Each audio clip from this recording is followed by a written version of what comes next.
The first principle of good foreign policy is a good government at home.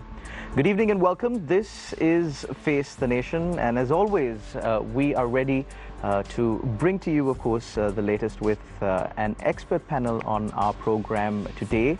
Today, our focus is on Sri Lanka's place in this turbulent world. Much is happening here at home, but one thing that we mustn't forget is that we are part of the global village.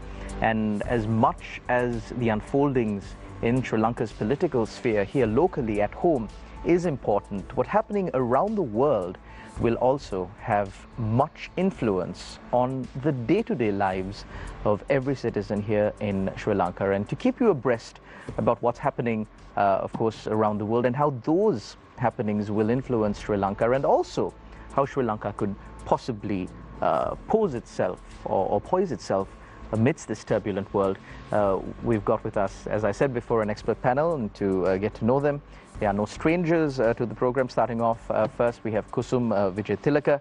He is a foreign policy commentator. Thank you very much, Kusum, for joining us on our program today. We've also got Professor Rajiva Wijesinghe, former state minister, former parliamentarian. Thank you very much, Professor, for joining us on our program today.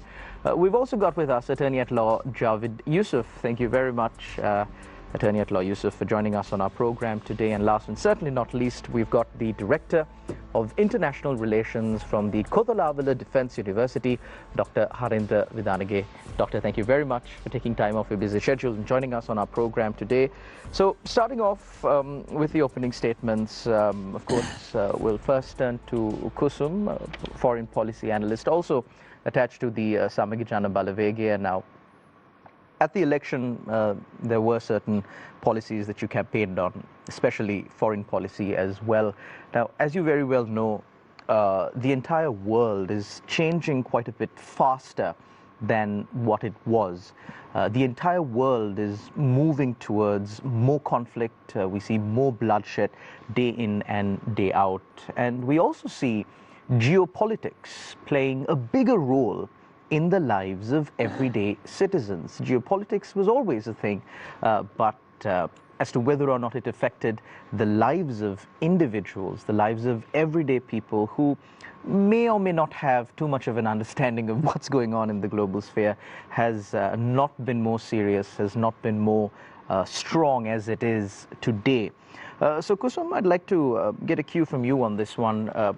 As we live in Sri Lanka today, we are facing many issues here in Sri Lanka, but we cannot forget, we cannot discard what's happening around the world and how we respond to it. There's a new government, of course, in place. There have been certain lapses in foreign policy during the past, but moving forward, and as we stand right now here, Sri Lanka in the global stage, do you think we're on at least do you think at least we understand how to move forward with the world, with the global geopolitics that are playing around us?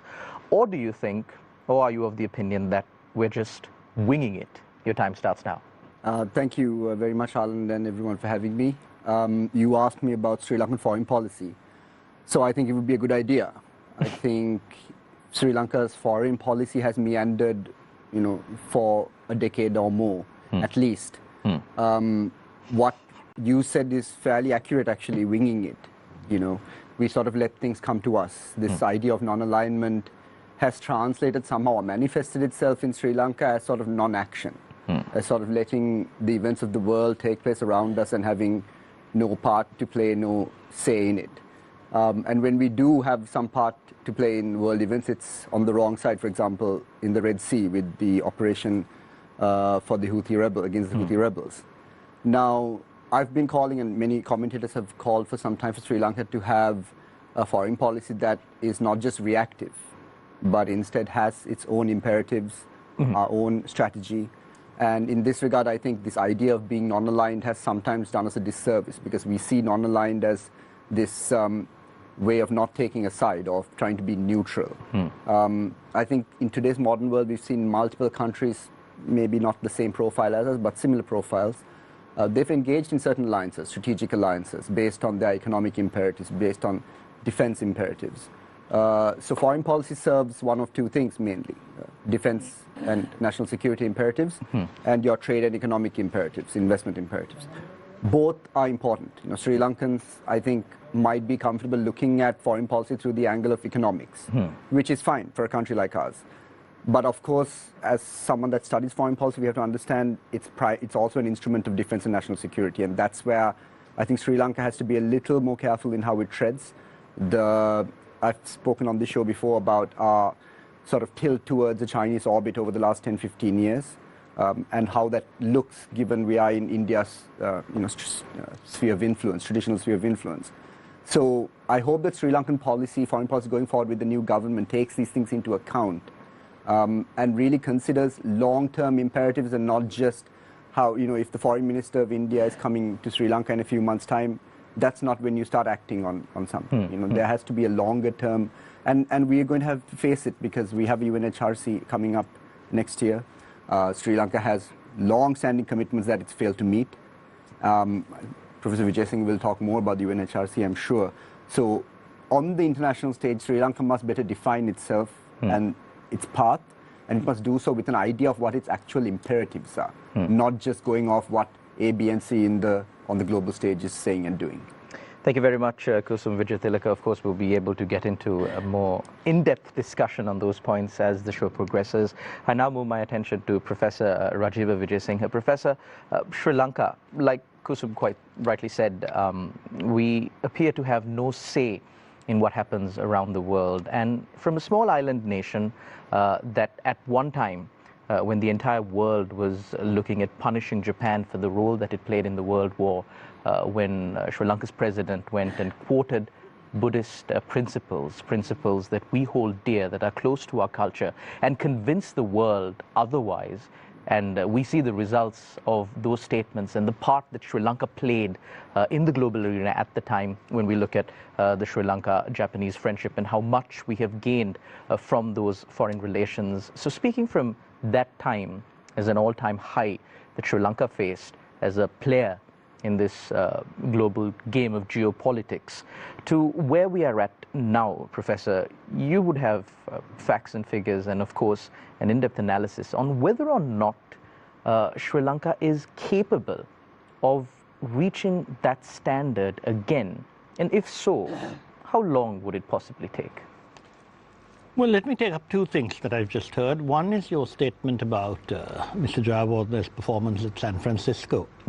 I think to put that in context, one very simple factor of the post-Second World War world situation is that the Americans took the lead, to my mind rightly, in rebuilding the economies of the countries they had fought against. So I don't think it was Jayawardene in 1951. I think it was much more very, let's say, productive policy on the part of the Americans. About the Marshall Plan, which don't forget was not 1945.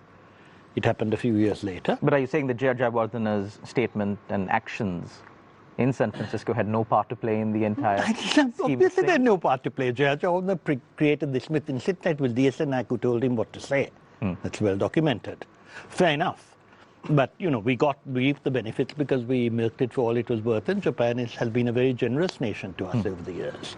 But one of the things the Americans did in those days was they built up their former enemies, and they became good trading partners. You see, I used to think earlier that America was wonderful in promoting decolonization after 45, the Philippines being the first country that... But in fact, what they were doing is what they'd done in Latin America, which is create economic client states. And you don't need colonialism and political control for that. But I think one of the problems is that over the next 10 or 20 years, the policies changed. We don't necessarily have trade partners who are democratic. We make sure that the country is ours. So you had people like Pinochet, you had the overthrow of Sukarno and Suharto, and so on and so forth. So we live in a world of realpolitik. And we have to accept that. How do you deal with that? And here I want to take up a very valid point Kusum made, that he said non-alignment has shaded into neutrality. And I don't think you will remember that in the days when Gotabaya Rajapaksa was trying to set up a group of intellectuals to advise him, and they were all running in different directions, there was this great confusion between non-alignment and neutrality. And I'm not an expert in this area. But Professor, with all due respect, I believe what Kusum said was non-alignment was shrouded as inaction. No, he said it was inaction based on neutrality. Very well. Yeah, I was listening carefully because I admire what he writes. And he was perfectly correct. But Tamara Kundanagam had this line, she said non-alignment has always been a positive force. It's been a force for working together with countries not aligned with what used to be the major powers in those days, and ensuring that they presented a concerted face. And if we go back a little bit in history, if I may, one of the books I produced in my long sustained retirement is about Geneva and how we actually triumphed against the world, a much more spectacular victory than Judge Arbuthnot's piddling little speech. And we were crushed 2 or 3 years later. But what we did is use the principles of non-alignment.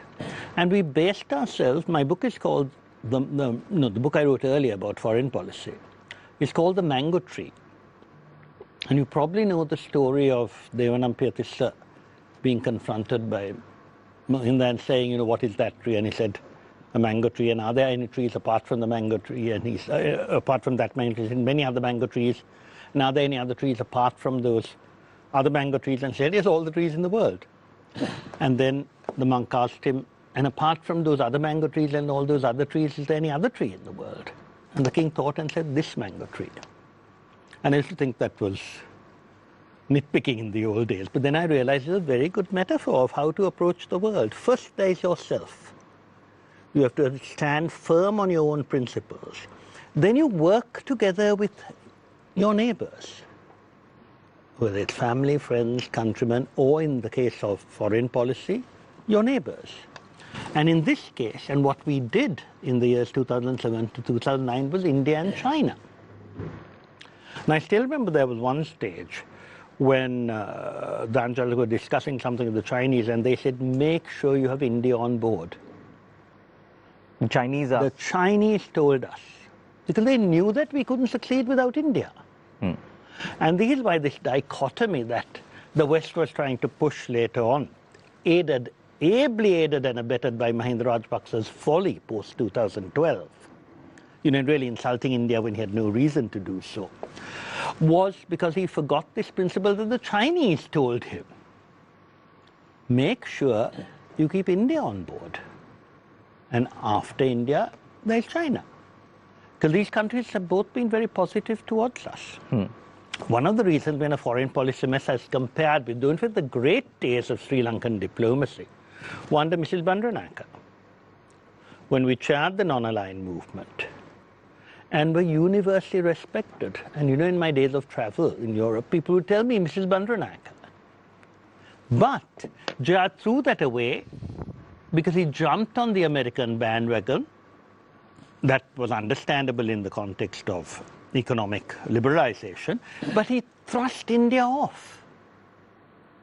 The cow and the calf and that sort of thing he was talking about. And India never forgave us. And if you look at the Indo-Lankan Accord and the annexures to the Indo-Lankan Accord, they're all about India telling us, now behave yourselves. Absolutely. Now, the same thing happened to us in 2015. Mahinda Rajapaksa had alienated India. It's very stupid of him. And the Indians got their revenge. Then Ranil Wickremesinghe alienated China. In those first 3 months, they treated China like a joke and played ball with the Americans, let's get away from China.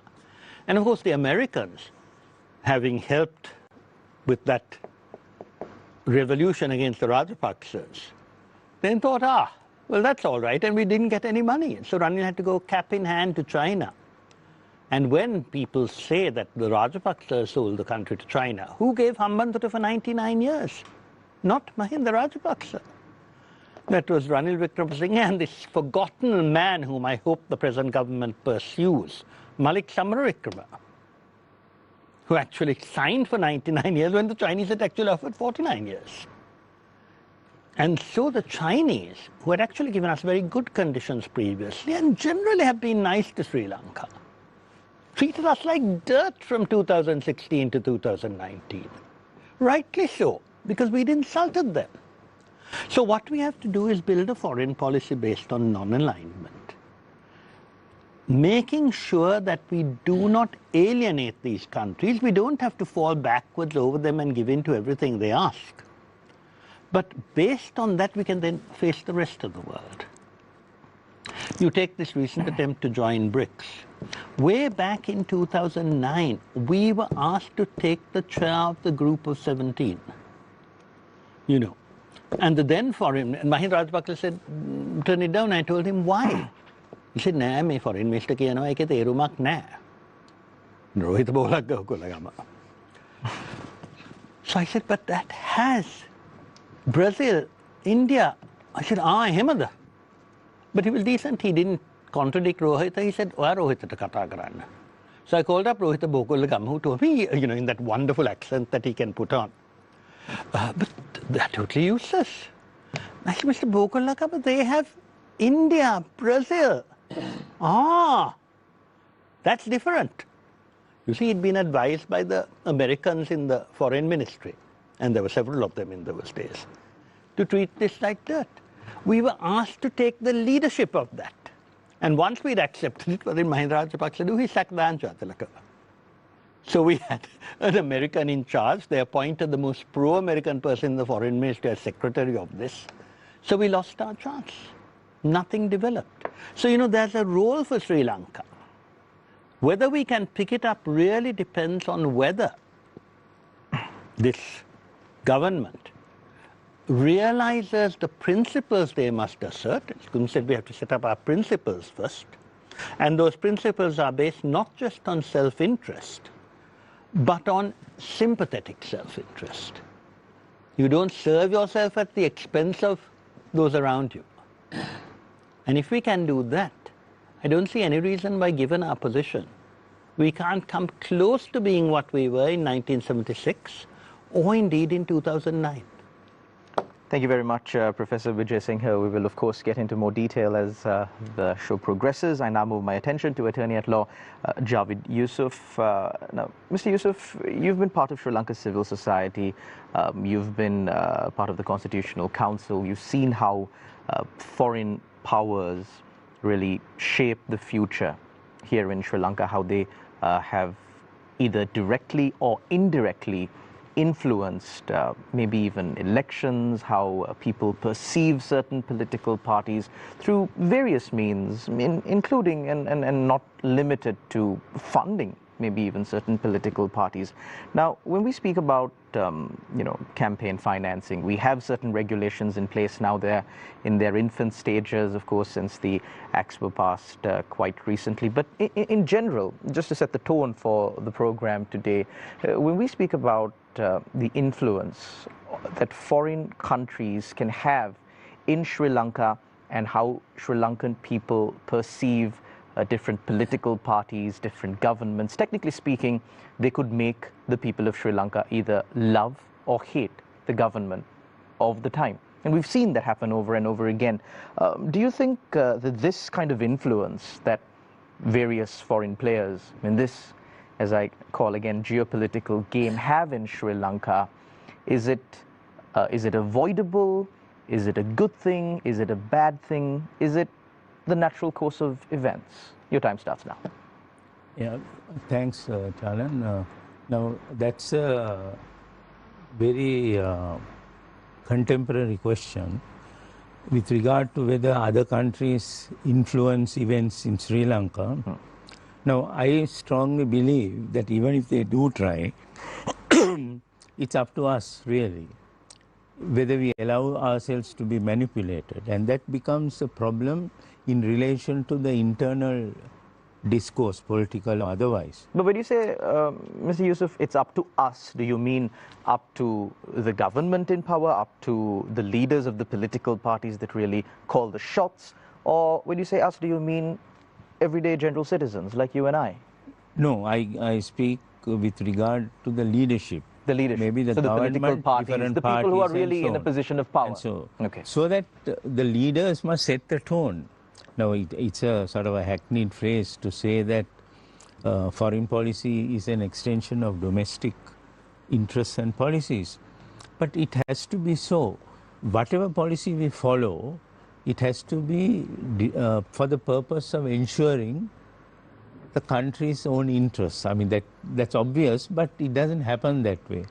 Now, for instance, just to move away, now we recently saw these travel advisories vis-a-vis Arugambe and so on and so forth. Now, the question arose in my mind, we are sending and we have been sending people to Israel for work, to the conflict zones. And what about no travel advisories or restraint about sending them and exposing them to trouble? So we have to get perspectives right. Now, both Rajiva and Kusum mentioned about non-alignment, inaction and so on. Now, when the Suez crisis broke, the late Mr. Bandaranaike responded to some comments saying that we were uncommitted nations. He said, no, we are not uncommitted, we are committed to the hilt. We are committed for what is right, what is just, and so on and so forth. And that is how our role in the world built up over the years. And that enabled us, gave us a moral authority to take on, well, not take on, but even differ with our good friends when it served our own interests. That was the case, for instance, in the whole Bangladesh war, when Sri Lanka gave falling rights to Pakistan planes, though India were not happy, but India didn't take offense about that. So you can build goodwill. Now, if you come to the current situation, we have this Adani project. Now, the Adani project, if it is rejected by the government, it doesn't mean we are anti-India. It means that our interests are not served by that. So we have to present it in that way, and when you do that, I think you can win the respect of the different countries, knowing that we are doing it on a particular rationale, that the interests of the people, and not because we want to align with X, Y, or Z. So, Mr. Yusuf, correct me if I'm wrong, but what you're saying is it's not about what we do, it's about how we present what we do. A lot of it is that. A lot of it is that. After all, diplomacy also is about that. And now Rajiva gave that instance about China asking Sri Lanka to get India on board in the Geneva thing. That is because China also felt that we are not taking sides. But what is in our interest, they gave the advice, it was up to us to take it or not. So what I'm saying is that in terms of policy, we should always stand on what is just and our local interests. And that can be done well through an efficient foreign service. And we have had our good foreign service officials who have done a lot of work. So the thing is that we need to continuously maintain this. And then our country's image in the world will be respected, and whatever we say, when we speak, Sri Lanka speaks, the world listens. And that is the point that we should try to achieve. That's the level that we should aspire to be one day. And we have been also in the past. Thank you very much, Attorney at Law Javid Yusuf. Finally, we move to the opening statement to Dr. Harinda Vidanage. He is the Director of International Relations at the Kothawala Defence University. Now, Dr. Harinda, you've been in Sri Lanka's diplomatic sphere for quite a long time. I remember having countless programs at Face the Nation or Face-to-Face Newsline, many programs being held on Sri Lanka's foreign policy and how we should really fashion a foreign policy that serves the people of Sri Lanka as a whole. Now, since you are more, well, at least closer to the state setup on how foreign policy in Sri Lanka works, I think it would be useful for all of our viewers to kind of understand how the system really works. Does Sri Lanka's diplomatic service have a proper mechanism? We saw many foreign diplomats being recalled to Sri Lanka. We saw this government making accusations that postings in foreign embassies were given to friends, family, brothers, sisters, sons and daughters who had absolutely zero experience in being a diplomat, let alone serving at a foreign diplomatic service for Sri Lanka. So my question to you really is, does Sri Lanka have a mechanism that is needed to formulate the kind of policies that Kusum, Professor Wijesinghe, and of course Attorney at Law Javid Yusuf were speaking about? And if we do have such a mechanism, is it at work? Are we doing what we should be doing as a country right now to shape our foreign policy? Thank you, Sharan, for that question. I think this is a perennial question. This comes up and we kind of have we go back and forth. But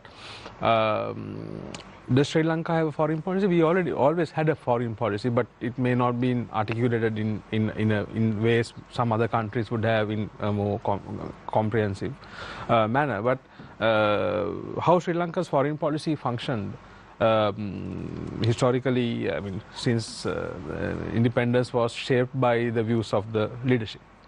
Because we, one of the, I mean, this is a view I had always held, is that that we have still not been able to bring a framework, or what I call a framing of foreign policy, at least basing it on certain basic fundamentals.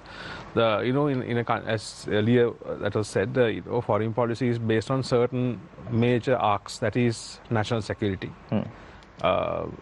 international and national trade interests, institutional stability, as well as maybe other evolving things. So as we said, like we talked about geopolitics. For example, today it's not just geopolitics. We have what we call the iron triangle of geopolitics, geoeconomics, geotechnology, that is kind of becoming, why we use this term geo, it means it is part of a great power competition or a power competition. That is why we use the term geo. It is geopolitical because we have re-entered an era where there is a certain significant power rivalry which is affecting everybody's day-to-day business as well as how they understand and forecast and do statecraft, basically. So especially when we are in times of intense geopolitical rivalries, which is actually unfolding in the last 10 to 15 years, countries like Sri Lanka really lacks the ability to deal with those what we call complexities and complications, because that is why we are even having this conversation. If it was more of a stable global environment, if it was not geopolitically driven, states can navigate in a certain way. But with geopolitical competition, and in the 21st century we call it, there is additional layers of geoeconomics has been there. I mean, during World War period, but and then this what we call geotechnology. These are all competitions within competitions and rivalries. There, a simplified worldview that is driving a country's foreign policy is not sufficient. I think that is what Professor Rajiva was trying to allude to. Somebody's viewpoint of a certain thing, because leadership of a country always has a certain worldview, right? That was articulated earlier. You can be taking certain advice, you can be working with a certain country, you can be ditching another country. That is why, to a certain extent, Sri Lanka benefited from non-alignment. When I say non-alignment here, it's not just non-alignment as idea, but as this was during the time of non-alignment as a movement. But now that time is gone. That time is gone, but there is still value, because when we keep on saying what does non-alignment mean? Non-alignment means to put a couple of things. One, it means another way, or what Nehru said, a third way. When Nehru was explaining non-alignment, he was also responding to this the idea that this is a very passive kind of thing. He said, no, this is giving us a third option. Second is it gives countries to diversify. So it is a diversification of foreign affairs, not based on a certain competing worldview, set of worldviews.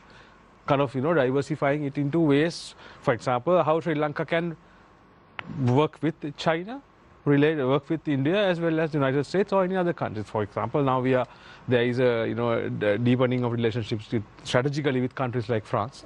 So that is that when you say non-alignment, that's what it means. Non-alignment in a more deeper sense is not just about neutrality or anything. It is about options, and non-alignment is an approach, right? So as an approach, is it valid now? Certain aspects of it, diversification, still valid, right? Now India, if you listen to Indian analysts or Indian foreign policy experts, they say we are multi-aligned. Multi-aligned is also an approach, right? So they're using the term multi instead of non because they are arguing that particular 20th century reality of a bipolar or a world that was shaped by two major powers competition is gone. But Dr. Vidanage, if I may just interrupt you for a second there now, for our viewers who might be watching this program, some of them might think that the substitution of the word multi for non-aligned, multi-aligned, these are just semantics. Now, my question to you, Dr. Vidanage, is for Sri Lanka, at least in pursuing whatever foreign policy that we claim to have, there needs to be a certain mechanism that should be followed when certain decisions are being made. And this is the ground reality that Sri Lankans see, face, feel, and have to suffer the consequences for. If I'm to relate to you a simple example for maybe context of this question, say for example, our long-standing allies, Japan, they offered us a very concessionary project, the light rail project, that was when the government overturned a certain report was alleged to be made. The author of the report comes out later on and says, no, that was not the report that I put forward, or those were not the matters that were mentioned in that report. But whatever said or done based on that report, the Minister of Trade at the time just completely threw off the project, which really affected Sri Lanka's diplomatic ties with Japan. So my question to you is, when it comes to making such decisions, what is the mechanism like? Is there a mechanism in Sri Lanka? So this is, I was trying to address that. I mean, maybe it's a bit of a too overreach, but the thing is, in Sri Lanka, we always search for solutions, mechanisms, simplifications of simplified approaches. That is why sometimes we pay dearly when we overtly simplify things.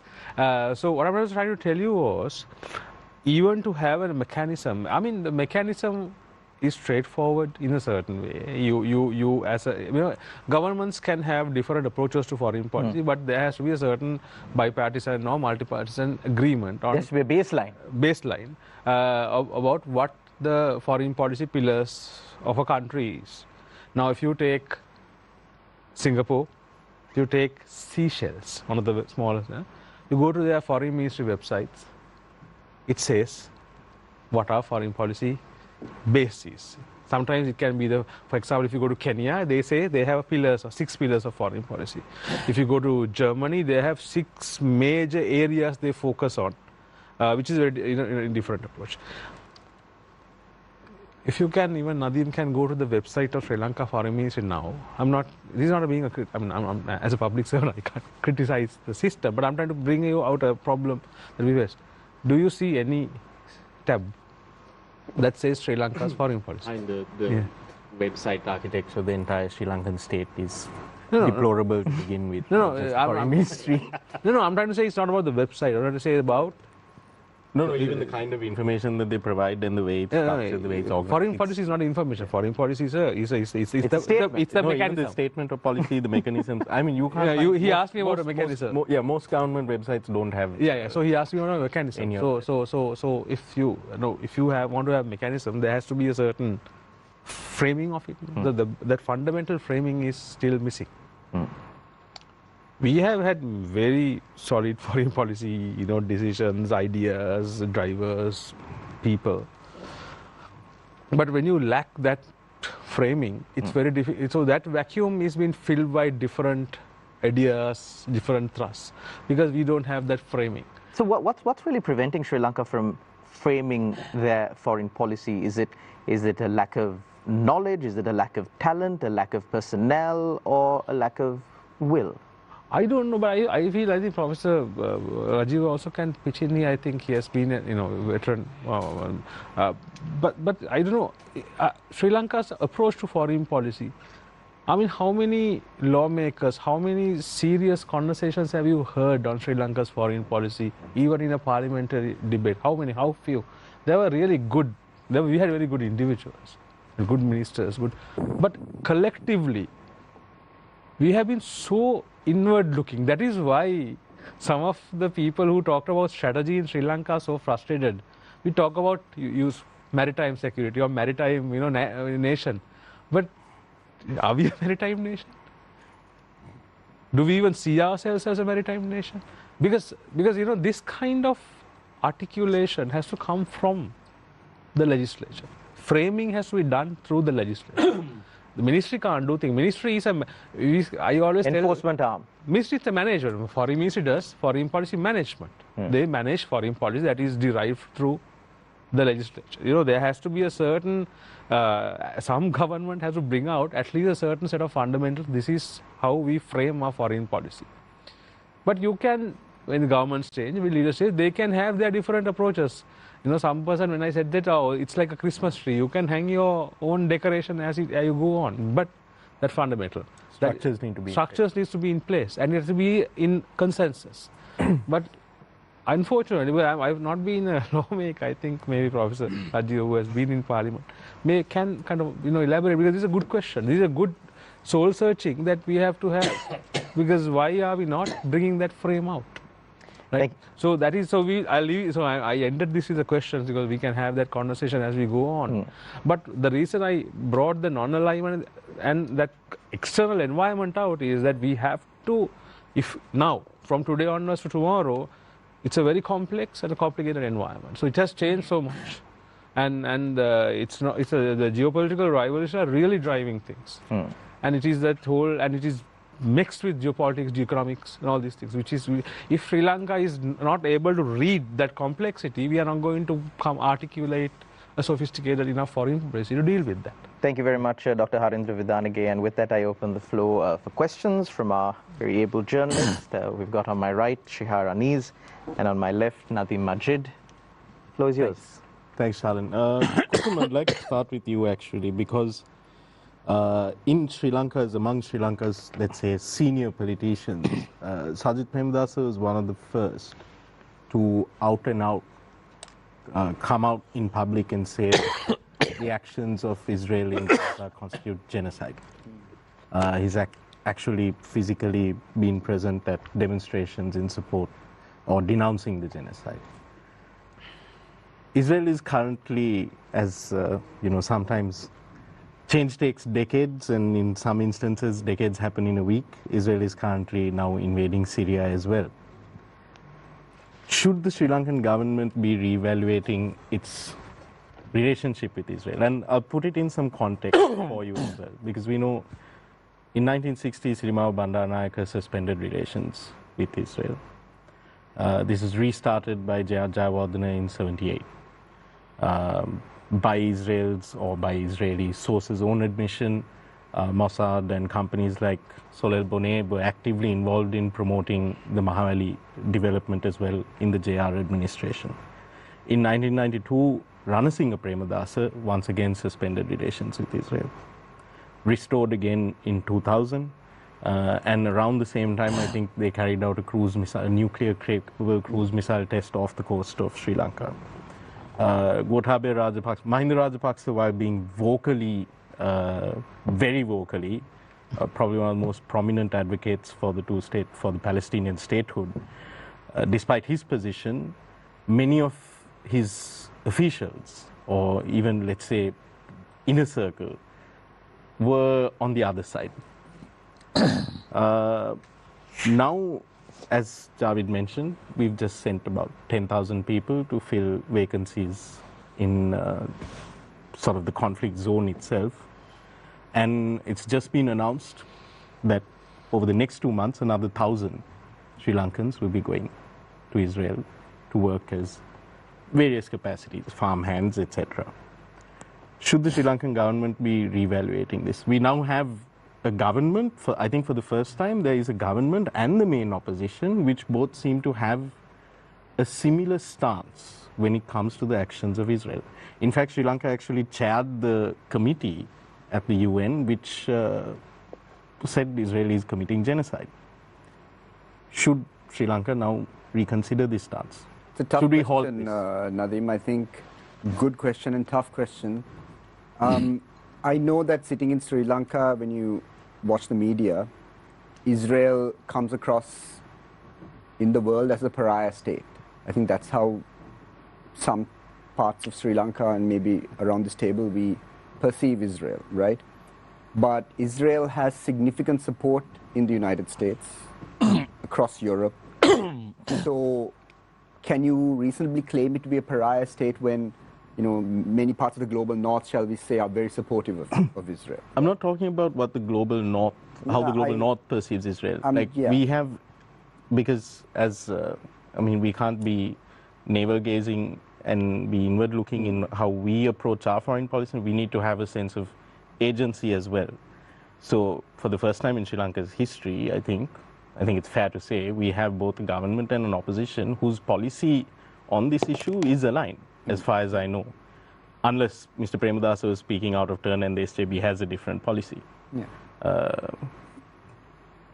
In that context, should we be suspending? Yeah, so just to back up my eventual answer to you, I think you remember recently there was this issue with these Israeli tourists. Was it Arugambe and somewhere down south as well? Multiple locations. So now, looking at that kind of issue, can we treat Israeli citizens a certain way based on the actions of their state? You know, just as a base scenario. I don't think so. I don't agree with that kind of behavior. On the other side, from an international relations perspective, Sri Lanka cannot, to the extent that you're talking about, distance itself from its relations with Israel. So, at least, Kusum, let me sort of just give, because the Sri Lankan government's primary duty, after all, is the security and safety of its citizens, of course, right? And to provide for the welfare of its citizens overall as well. In that, given that that is the primary driver, let's say, of any state, any modern state, is to protect its citizens. We chaired a committee that announced to the world a few weeks back that this state is committing genocide. This is a state that also practices conscription, which means that a large number of the people who then visit here are participating in what we, the Sri Lankan state, have described as genocide. Sure. Can we continue to allow whom we have accused as perpetrators of genocide to come here and potentially endanger our own people? Yeah, as I said, Sri Lanka's position in this has to be managed in such a way. So if I ask you the question, in Gaza now we have 50,000 dead, right? Israel has caused havoc throughout the Gaza Strip. Fair. And a few years before, Saudi Arabia in Yemen, the death toll is over 300,000. Yeah.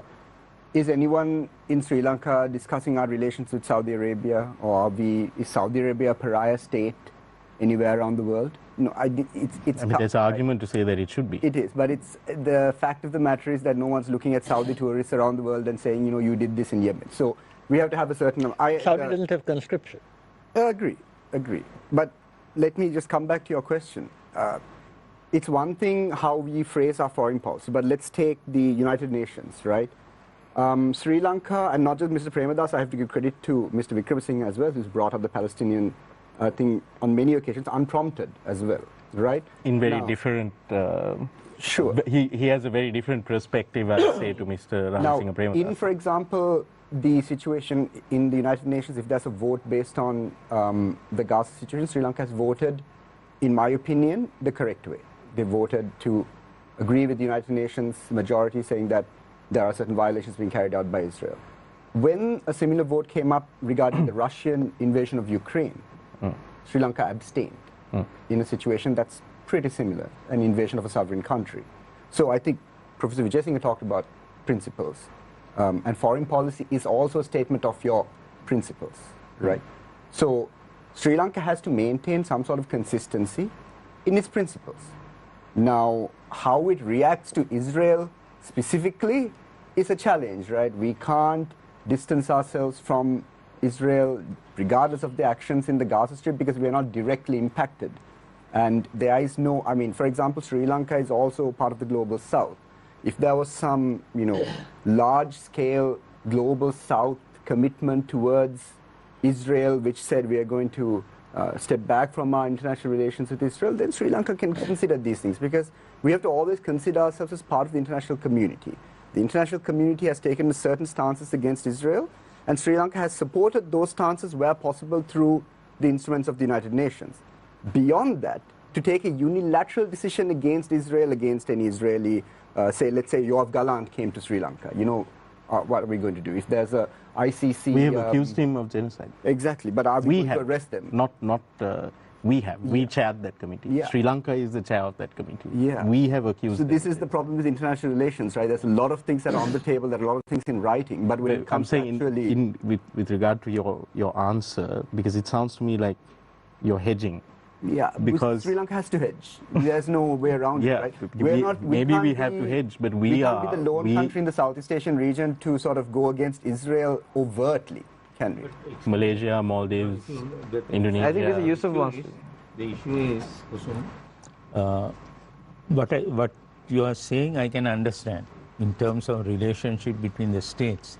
But here we have a situation, we are sending our people to work in a conflict area, putting their whole lives at stake, where the government, if a situation develops, won't be able to bring them back.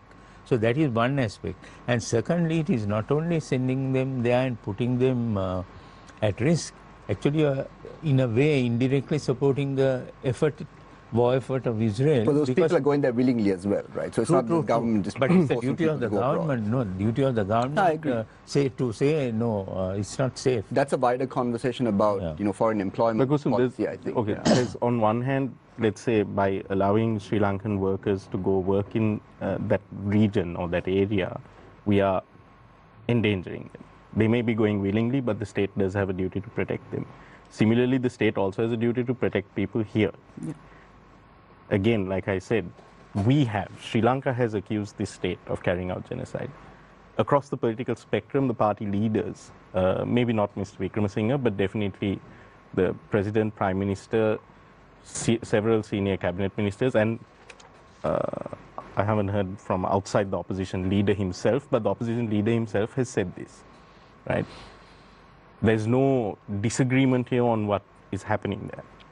Then you also have the very wide reporting that has been done. It sounds inhumane to say it, but let's forget about what Israel is doing in Gaza itself. Let's talk about the experiences of these people who have been involved in these crimes, which has been well documented, which several human rights groups, even groups dealing specifically with PTSD have been talking about. We're not doing any background checks or any kind of enhanced screening of the people that are coming in here. So not only are we endangering our workers that we're sending there, we're potentially endangering citizens here at home by not having those checks in place. Don't you think so? Yeah, for example, Bali has this huge problem with Australian tourists, where they, a lot of them come, a lot of drinking, a lot of violence, a lot of gangs, issues with Balinese gangs and stuff in Indonesia. Yeah, but then here you add PTSD to the mix.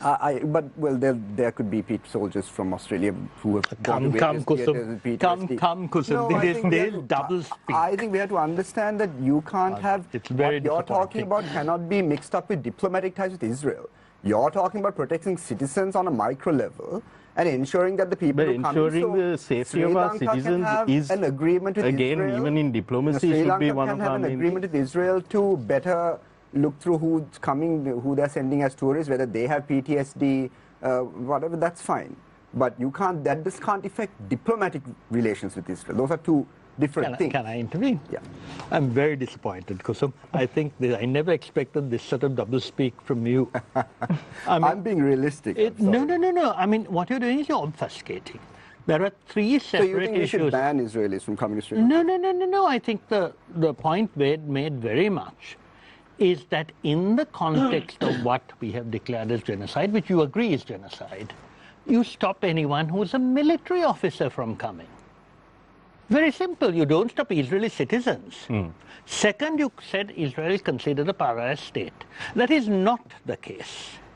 I think the whole world, maybe a couple of countries not even those, have accepted, whether it was right or wrong, the 1948 resolution creating Israel. The problem is not about the state of Israel. It is about the warmongering expansion of that state over successive wars. Whether right or wrong is another question. Now, even that has been totally surpassed by A, the policy of colonization and acquisition of Palestinian lands that the Netanyahu government is going through. You see, we have forgotten now what I would call the liberal Israelis, Golda Meir, Rabin, who signed an agreement and was shot. That's one example of terrorism working. Israel is a great example of terrorism working. I was reading recently about how they got rid of the British. They blew up the King David Hotel in Jerusalem. Assassinated UN envoys. What about Russians? Now, here's the whole point. You're obfuscating. No, I'm asking. You brought on the issue of Ukraine.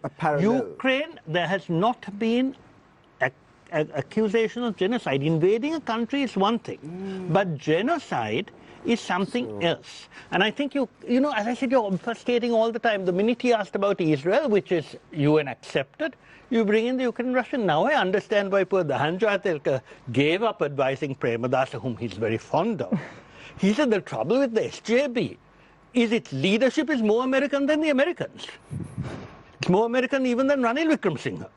They're so frightened of going into... Kusum, since you brought up Russia, can I finish? Do you feel that... Nadim, can I finish? So what I was saying is, Nadim himself gave you the answer.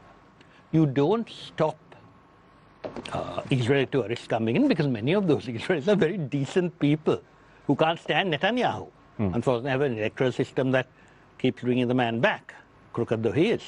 Secondly, you also have a very clear situation where you do not have to stop people going there. Said they go Wijesinghe. You issue a travel advisory.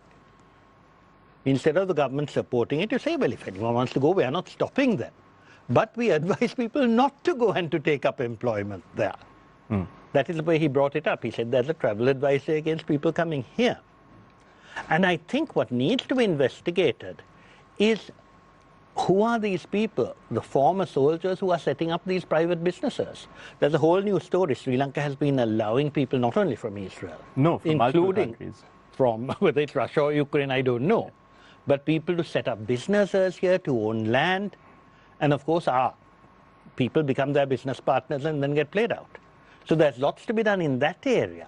But the 2 points he was making about a travel advisory and about stopping war mongers, or if you call them soldiers, if you don't want to use an emotive word, entering this country. I mean, they're sending them for rest and recreation. Everyone knows that. Rest and recreation for people suffering from PTSD can be dangerous. Professor, for me, from my perspective at least, what I'm questioning is how much of a priority, because when the travel advisories were issued, we saw heightened security presence in these areas. There were tourists walking around with teams of bodyguards, right, armed to the teeth. Seeing that and seeing the actions of the Sri Lankan state across administrations, even today, my question is, they all seem to be prioritizing the security and safety of the foreigner, but who's thinking of the safety and security of the Sri Lankan citizen?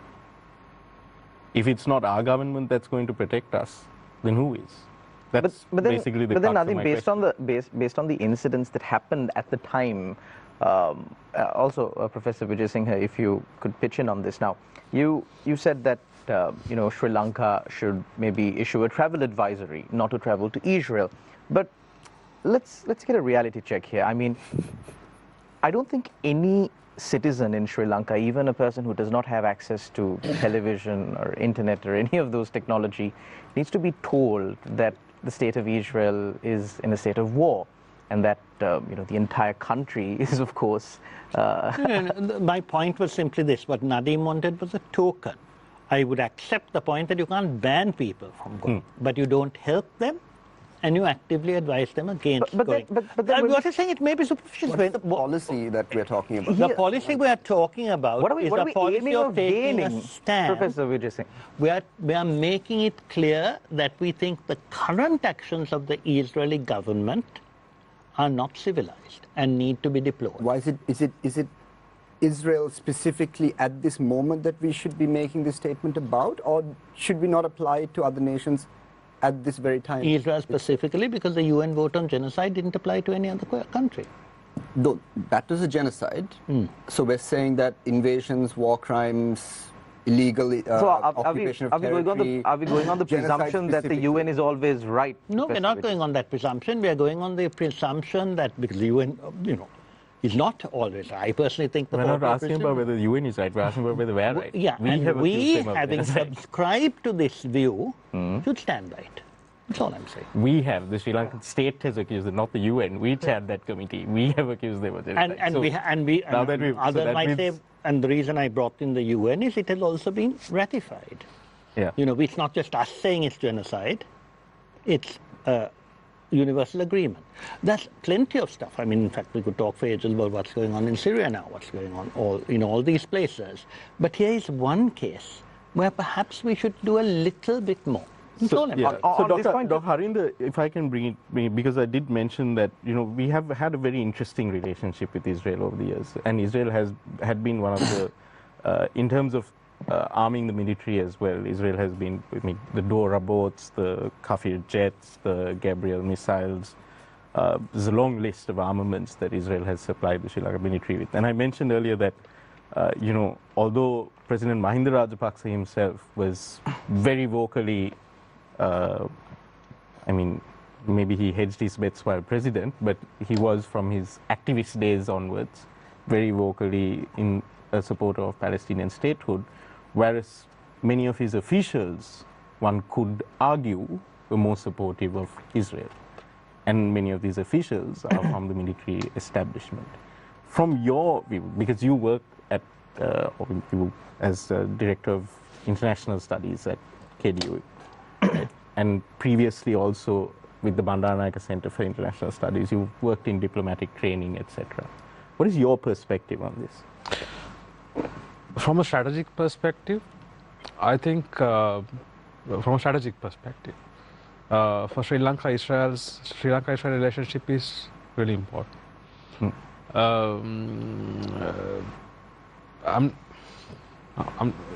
From a moral or ethical standpoint, our point about how Israel is conducting this phase of the war, as we have had this conversation. But when you make foreign policy choices, it's a strategic choice, right? It may be sometimes deplorable, it may be inhuman, it may be not ethically right. Moral compass may not be the most thing, but from a you were asking about from Sri Lankan's perspective. Yeah. Sri Lankan perspective, it is. So let me put it this way. This is because I did mention very briefly. I didn't go into detail in a lot of this, but I mentioned that in some ways one could argue that Sri Lanka has had, that the state of Israel has had an interventionist policy when it comes to how it deals with Sri Lanka.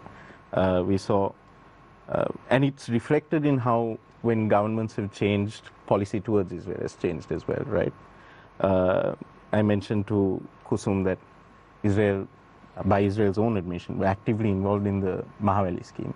So you could say that there's an argument to be made that the state of Israel has been actively involved in demographic engineering within our sovereign territory. I mean, from that, when you look at it from that perspective, is it really a strategic choice anymore? I think you can, if you're going to make that argument. No, because we talk about sovereignty, right, and the importance of sovereignty. I get it, but this is something that multiple governments have spoken about. Yeah, but the thing is, intervened in us. I'm speaking from a very strategic perspective. So is India. India's So that's why China. you can have so many narratives like that. You can have narratives of so many countries but Dr. Nadeem, can I suggest that you also now losing the plot? Yeah. You completely lost the plot. You're now talking about the Mahavalley where many people helped. And you accuse Israel. Come on, just stick to the point. You are talking about what you see as, and is accepted as genocide. We may absolutely disagree about whether or not to break off international relations with Israel. I would agree with Harinda, we don't need to do that. Yeah. But I think you have made two valid points. One is we need to be a bit more active about protecting our own citizens going to Israel. Yeah.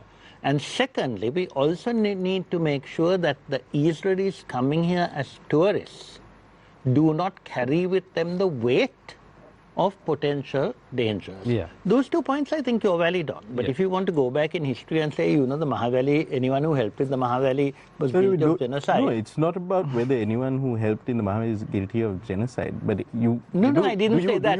You do admit that there is a, I mean, this is one of the main bones that, let's say, bones of contention that have contributed to ethnic discord in Sri Lanka as well, is that in let's say, the northern and eastern parts of the country, the Mahavalley project is viewed as demographic engineering. Yeah, but I don't think, to be quite honest, Naveen, you're introducing a totally different point that's irrelevant to this discussion. So, but if the chairman wants you to continue with it, I'm very happy to reply, but you have to reply at length. Because the point about that is that ethnic conflict arose because of violence. There has been a lot of resettlement.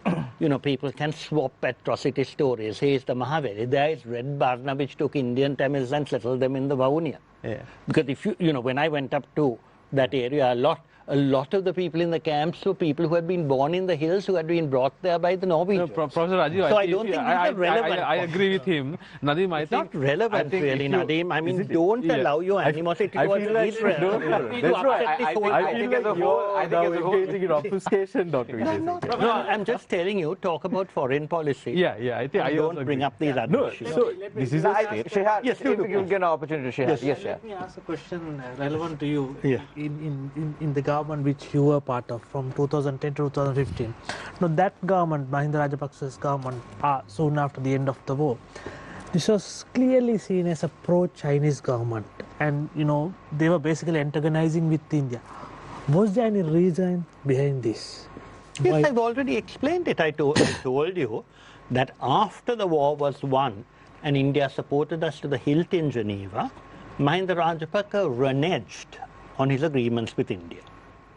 He had, his allies started saying, you've been, it was Mahinda, it was Dan who wrote that. I mean, I was there when he signed that thing with Ban Ki-moon. And I remember telling Pilot, that will open the gates. But he reneged on all of that. 1. Okay? 2, he didn't allow the development of the North, enough involvement of India. He left it to Basil, and Basil only did cement. There was no human resources development. Employment was not looked at. But at the same time, you have to remember that while he did the Hambantota Harbour with China, perfectly well it was offered to India first. Yes. And I remember telling Ashok Kant, why didn't you take it? And he said, we have worked very slowly. Maybe I was wrong not to recommend it. Ashok Kant, the ambassador at the time. Yes. So this so-called idea of a tilt towards China is something the West played up about Hambantota and all that.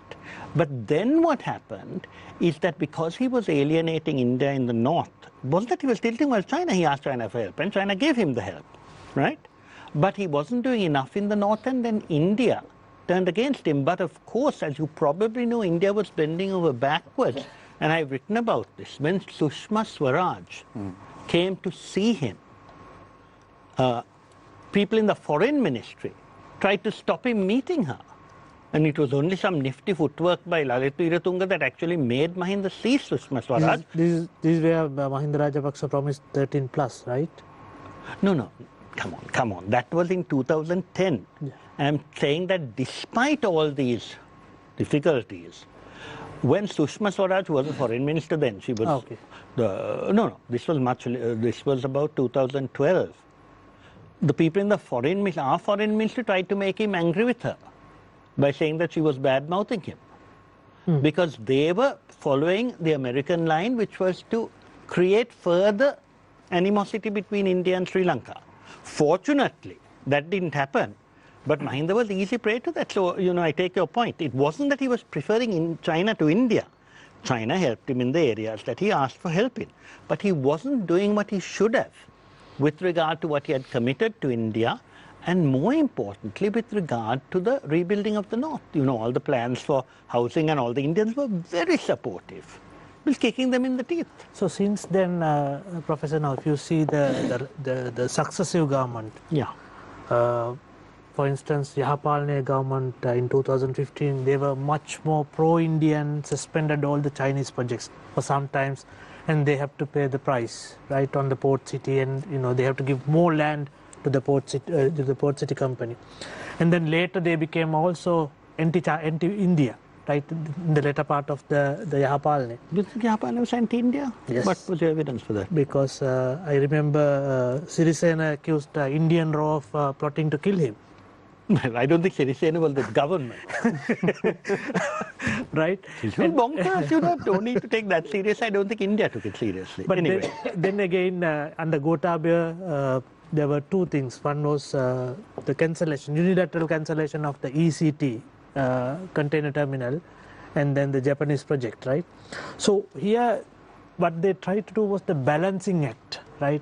You try to satisfy one, powerful nation, while... That's not balancing. That is pulling something for one side. Yeah, this is what... No, and that was all wrong. I fully agree with you. And that is what I started by saying. What we needed to observe is what we did from 2007 to 2009, which is keep them both happy, and as the Chinese told us, give priority to India. And the Chinese in that stage never tried to stop us talking to India first. When we went into the negotiation on the resolution, we took not the Chinese, but the Indians and the Pakistani ambassadors as our supporters. But all that, you're perfectly right, went by the board, and from 2011 up to now, it was just seesawing, not balance. True. Now the question is like, I mean, Javid Yusuf also can, help us with this. Like, now the issue is like how to navigate between these two, geopolitical centers, right? India and China, right? Now it's like we are caught in this between these two powers, right? Either you take a pro-Chinese perspective, or either you take no, because what I've been saying and what we're all saying is that so long as you address the concerns of both of them, you don't have to address the animosity of either of them. Whatever you can do to be on the good side of A or B or C without antagonize the other, you can do, and you will find generally that you won't have expectations to attack the other. No, we've never had that. Is it happening because we don't have proper policies and principles in place? No, that is a point you're trying to raise. I think we got carried away with this Israel discussion because I think Nadim's doing. The point is, I think for Sri Lanka's major challenge is trying to understand what's happening. Don't go back. Just take the last 4-5 years. I mean, there is a significant uncertainty now from a US perspective. The Americans are also believing the American exceptionalism is over. Basically, that means Americans had certain standards, even that the Trump administration will deal with things in a way that will, definitely advance or advantage their interests, not any value base. Then there is this destabilization of Western Asia, Middle East. So that will have not just an impact on our workers going to Israel, but in the future, if Sri Lanka is thinking of cashing in on a certain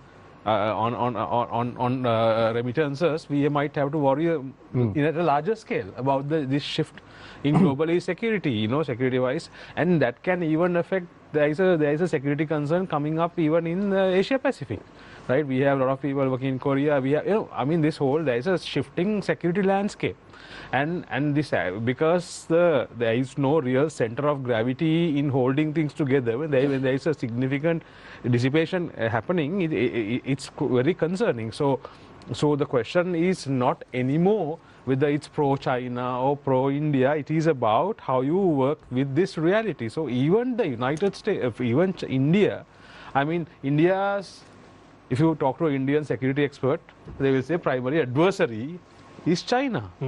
But nobody asked them. The main trading partner. No. Who is your second adversary? So the secondary challenge for India is the United States. Though they don't come out with it very candidly, for India the US is a strategic partner. But at the same time, there is this concern that the West likes to keep countries like India weak, because they are also gaining so much of traction globally. So that is why for Sri Lanka, more than any other country now, I think understanding Sri Lanka-India relations and how India is transforming is so important for our own stability. And then our relationship with countries like China and all these things. The other problem with Sri Lanka's discourse about this pro and anti is that we don't understand.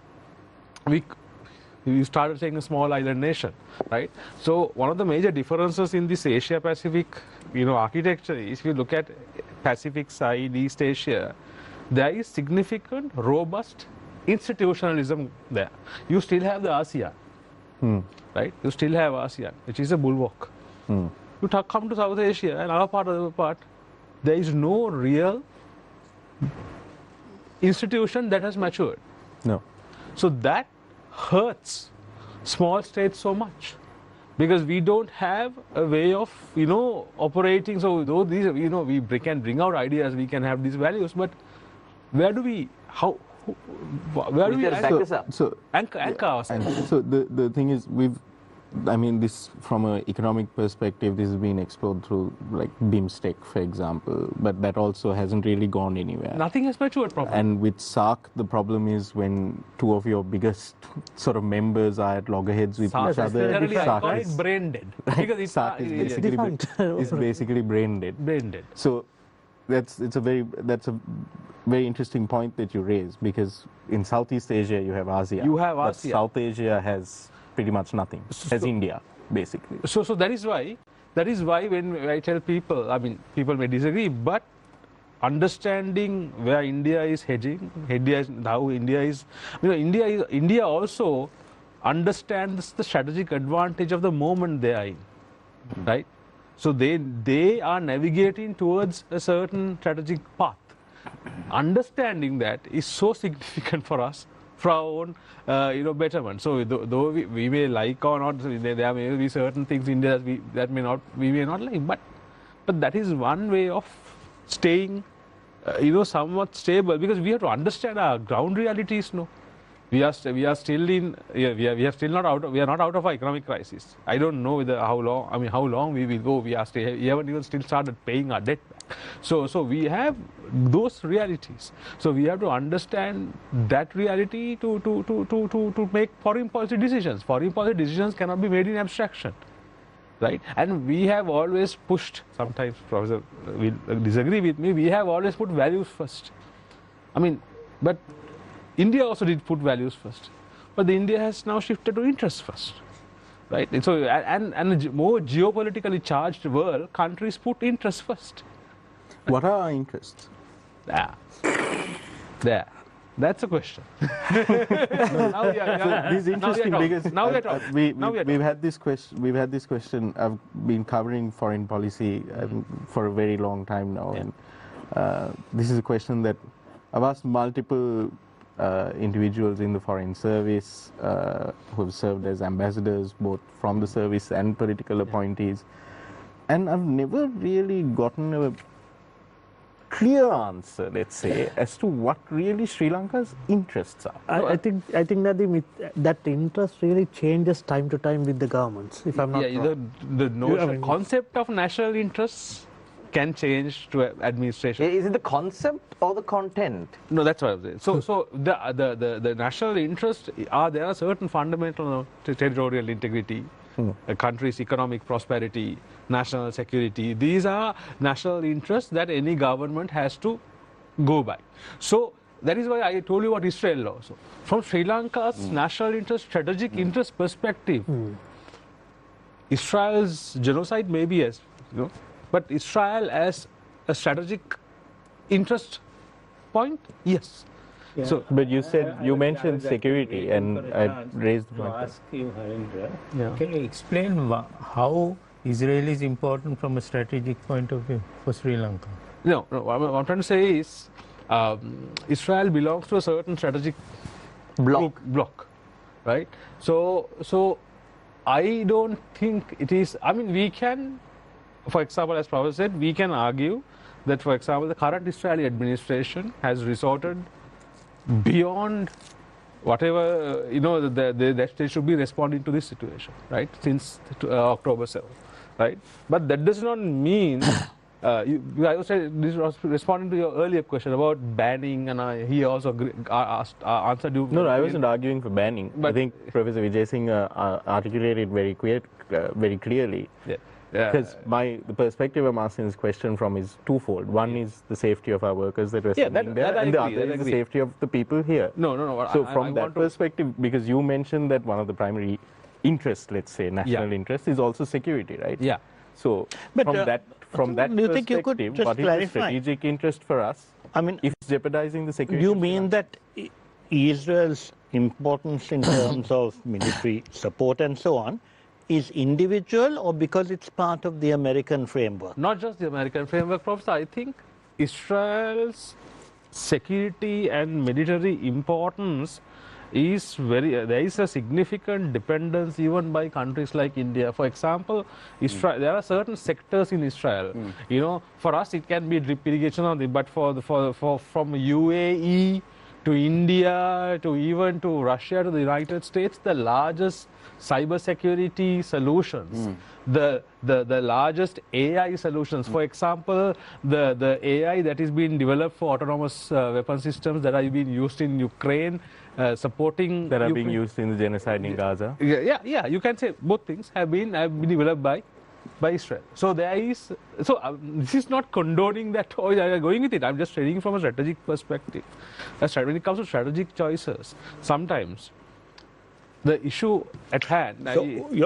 Sorry, just to clarify, what you mean is that particular military-industrial complex, which includes India now, plus the United States, is in some extent centered on Israel. Yes. Right. So if we can continue to benefit from that. So he asked me about national interest. No. I think you made the position very clear. Yeah. If we can continue to benefit from that, without bending over backwards. Yeah, I agree with that. That is, I think, the point that Nadeem was making. So Dr. Vidal, this is where we made it very now, Kusum, don't be childish. You run into issues. We pointed out that Nadeem's question had two simple answers. I think Kusum has been silent for quite some time. But very quickly, maybe you can add something to this as well, because as Professor Wijesinghe mentioned rightly, there is a military-industrial complex at play here as well. And this military-industrial complex is it's not like a government run. There's many private sector actors here as well. Take, for example, Palantir, which is run by Mr. Peter Thiel, who's very, virulently Zionist, let's say. Peter who? Peter Thiel, Peter Thiel, who runs the company Palantir. And I've seen some of these advanced weapon systems that you're talking about. He's also a big Lord of the Rings fan, hence the names of these weapon systems, like Anduril, etc.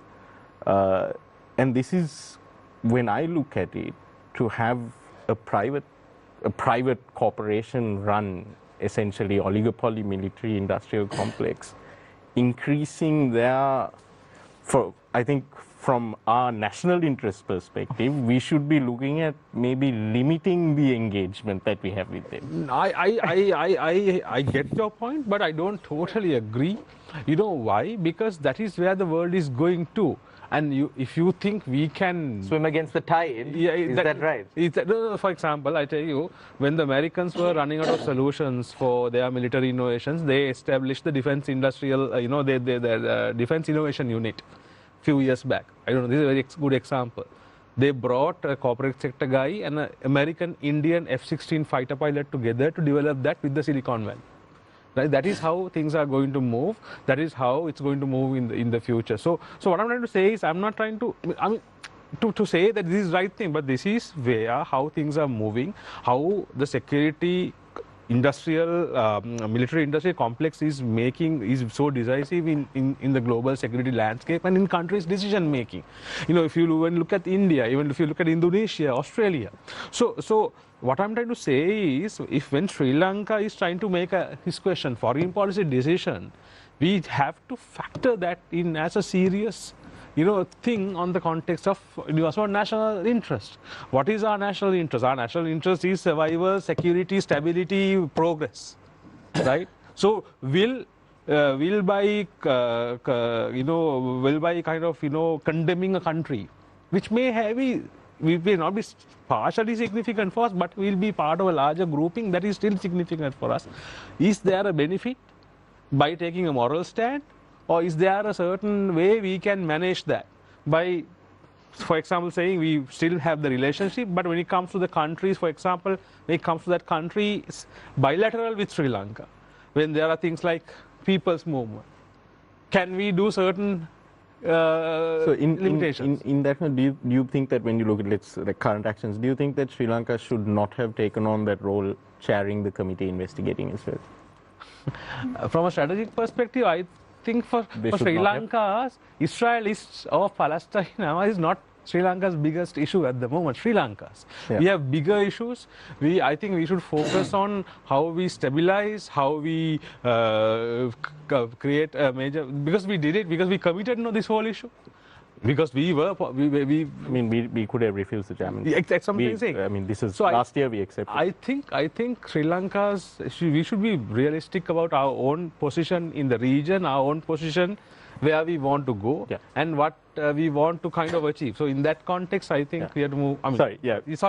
I think in terms of this chairmanship, I'll disagree a little bit. I think those are the forums. Take the chairmanship. You have your sets of principles. You have your fundamental belief systems, put them on display, right? By all means. Now, the question that you asked was, should we reassess this relationship? And that's where I think, just to put a full stop and a line under that conversation, I think reassessing a relationship with a nation state based on that nation state's actions elsewhere should be part of, should not be a unilateral action, certainly not by a country like Sri Lanka. So, and I think this idea of morality in international relations, it's not a real thing, right? There are moral equations, conundrums all over the world. Strategic foreign policy making does not always take into consideration the moral calculus. Okay, so that's one thing I wanted to mention.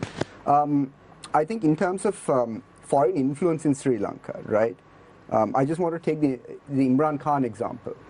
Imran Khan was jailed for a number of things. One of the things the media reported was that there was a WikiLeaks cable that came out with Donald Lu, who is currently, I think, still in position under Secretary of State. He had complained about Imran Khan's stance vis-a-vis the Russian invasion of Ukraine, what he called Pakistan's aggressive neutrality on the situation, right? Aggressively neutral on this Russian invasion. Now, there's definitely interference in that situation. Okay, in Sri Lanka, you have interference or influence from India throughout our political history, our constitution. How we go about our political debates sometimes is influenced by India, right? You have the United States and the EU through the UNHRC. Some would argue that even the IMF is an instrument of control of Sri Lanka, right? China, for example, with the port city. Right? Everyone says the port city is zero debt, so it's a great project. The port city is Chinese power projection on India's doorstep.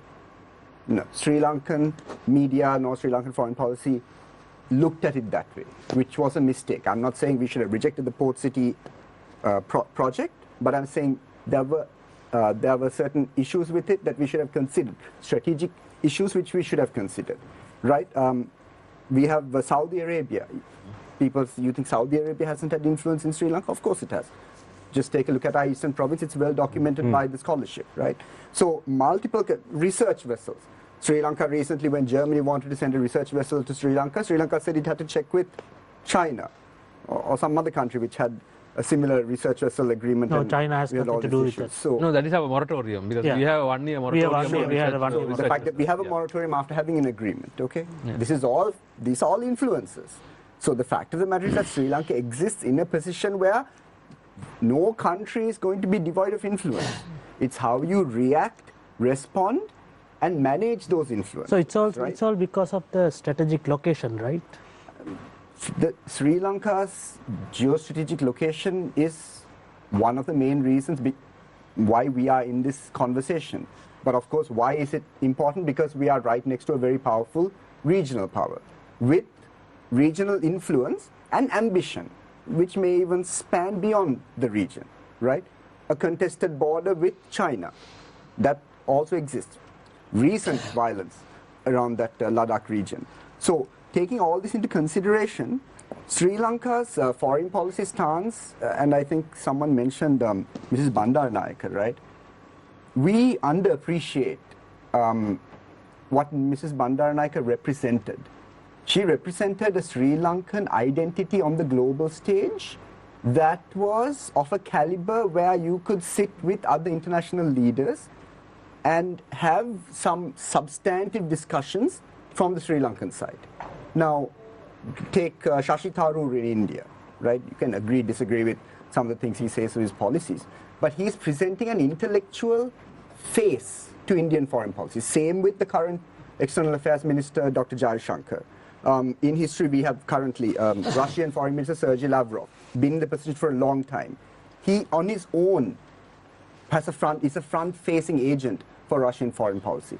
So Sri Lanka has, we don't have, or we haven't sort of promoted that kind of expertise in Sri Lanka, where even AKD is a charismatic politician, right? He has a passionate following, a youth movement behind him.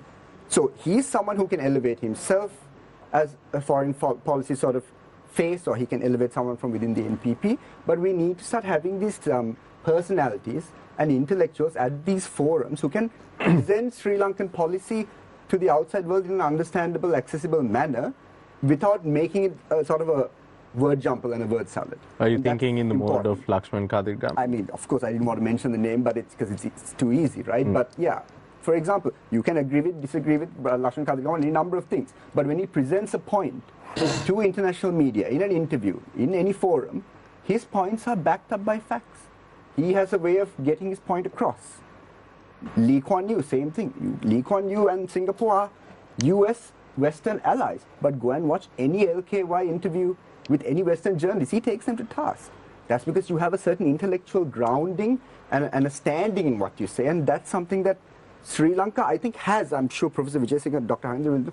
We have an intellectual standing in this country. The foreign policy apparatus, I think, has some very talented people, and maybe some of them should be brought forward. Maybe we should look beyond the Minister of Foreign Affairs like Mrs. Sabri and look to who's below him and promote that person, make them the front-facing agent for foreign policy. So that's just something I wanted to put out Do you think there are people with actual PhDs there? It's a bad word now. The Javid Yusuf, I just want to ask this now. I think AKD himself told, I think it may be around 10 years back, where he said, like, you people vote, but actually the elections are won with the backing of international powers, right? Does it actually happen? Well, I'm not aware of that statement, but as I said, that can happen. There are many foreign parties or agencies would like to interfere and see how the outcome of an election or anything is directed. But whether they succeed or the extent to which they succeed will depend entirely within ourselves. It is how we manage it. how we give leadership. Now, I just want to take your question and Harinda, to come back to you. Harinda mentioned about the connection between US, India, Israel and so on. Be that as it may, I'm not sure whether I understood you correctly. Is Saudi part of that? Yeah, BRICS, yeah. Very much so. That's what I wanted to establish. Whether now India's self-interest or national interests determine a relationship with Israel. But why should we hinge our national interest on India? Now, there is an argument in Sri Lanka, I think the previous government particularly promoted that India is going to grow economically, so we have to piggyback on them. And that is why this whole business of connectivity was brought in. You know, the land connection and all these connections. No, I think that is problematic, because not only for Sri Lanka, in the future, it can be a problem for India also. We don't need that physical connectivity, and that doesn't mean that we disown India. India is very important to us, and when we are dealing with them, we must be also sensitive and conscious of not allowing things to happen in our country which could be a security threat to India. I mean, it has to be an all-round approach. It is not, okay, we want to do what we want, to hell with other countries. No, we have to be sensitive, but primarily it is a national interest that must come into play. I remember one of the former foreign ministers told me during an interview, when I asked, can you define the non-aligned, these words at current context? He told, flirt with all, sleep with none. Yeah, that was his definition. Who was that, by the way? Who was that? This is one of the classic crises in Sri Lanka. Yeah. We have, when we talk about our foreign policy stances, we take these very trivial, simplistic examples and try to explain, and people get it. The problem is that Kool-Aid goes down. So I like what Javid said, and let me put it. I think this whole idea of strategic location. So we argue we are in a very strategically located position. So then, of course, then people ask why. So sea lanes and all. Then I ask why. The most strategically connected infrastructure we have is the Colombo port. That is the connectivity node. But it became strategic because it was man-made. This is something we forget about strategic locations. Strategic locations don't, just because we sit in a strategic location. The strategy is the decision, is the site that we take to make it a strategically advantageous thing. So for example, Colombo Port is a man-made venture. That is something which I don't know, many Sri Lankans don't get this. I don't, it was in 1863 they laid it. I think after 20 years they finished it. If you look at that is how Sri Lanka became what those days the Suddas colony is called the Clapham Junction. Because if you look at the 30 years after 1893 to 1933, the growth of merchant sailing was 300%. That's how we became this modern strategic location, right? So this is something people are quite oblivious to. Then currently we are again having this conversation because of the geopolitics. We keep on articulating maritime security, maritime domain. We use these terms and then say we are in a strategically important location. Then it comes to this point.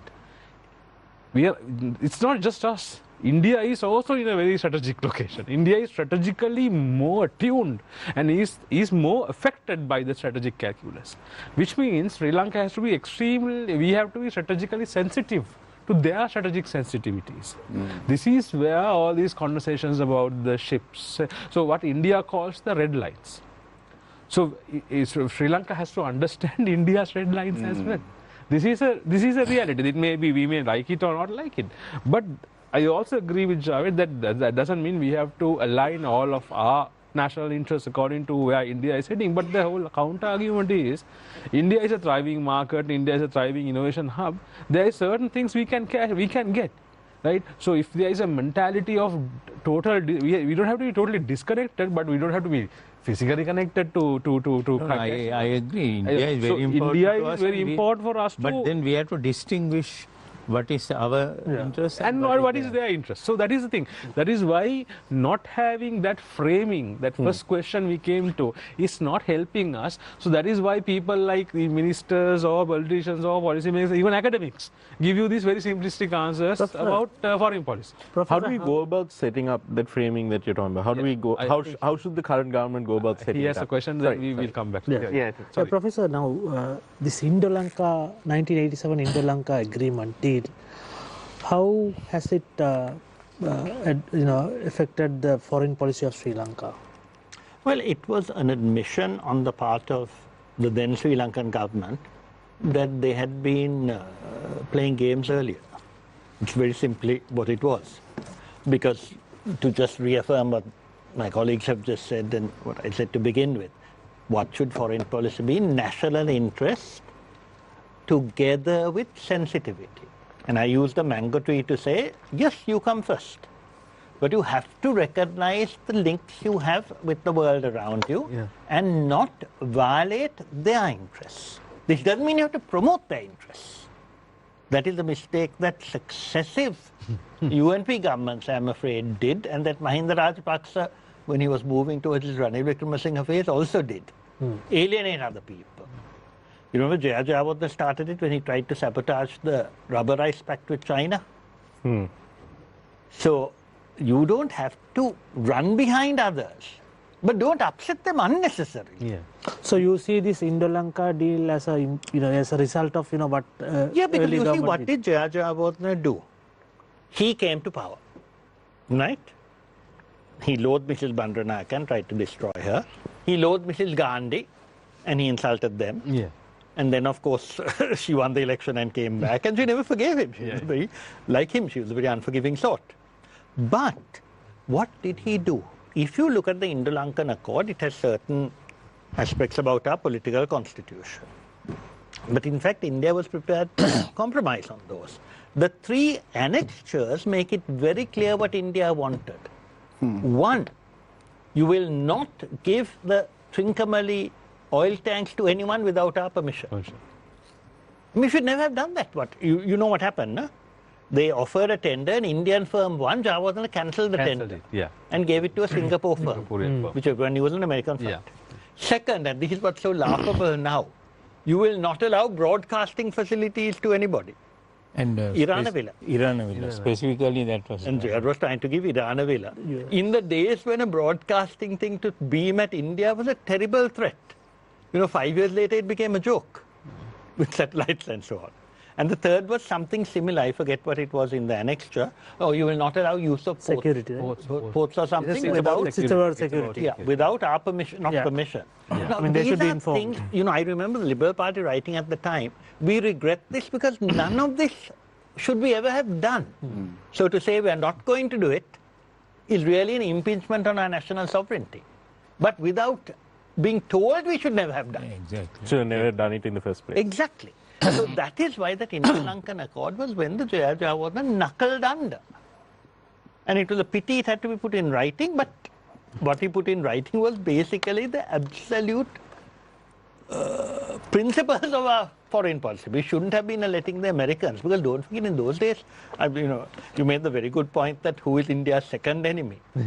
India also understands. You go and talk to their people.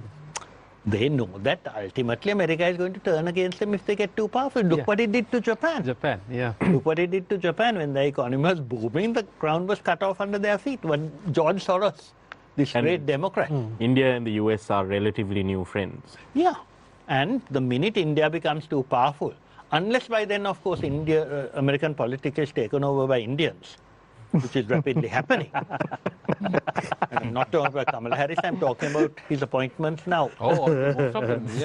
Indian origin. So that will break. And the Indian analysts who are bright as hell, but this brings me to one of the other points which you also made.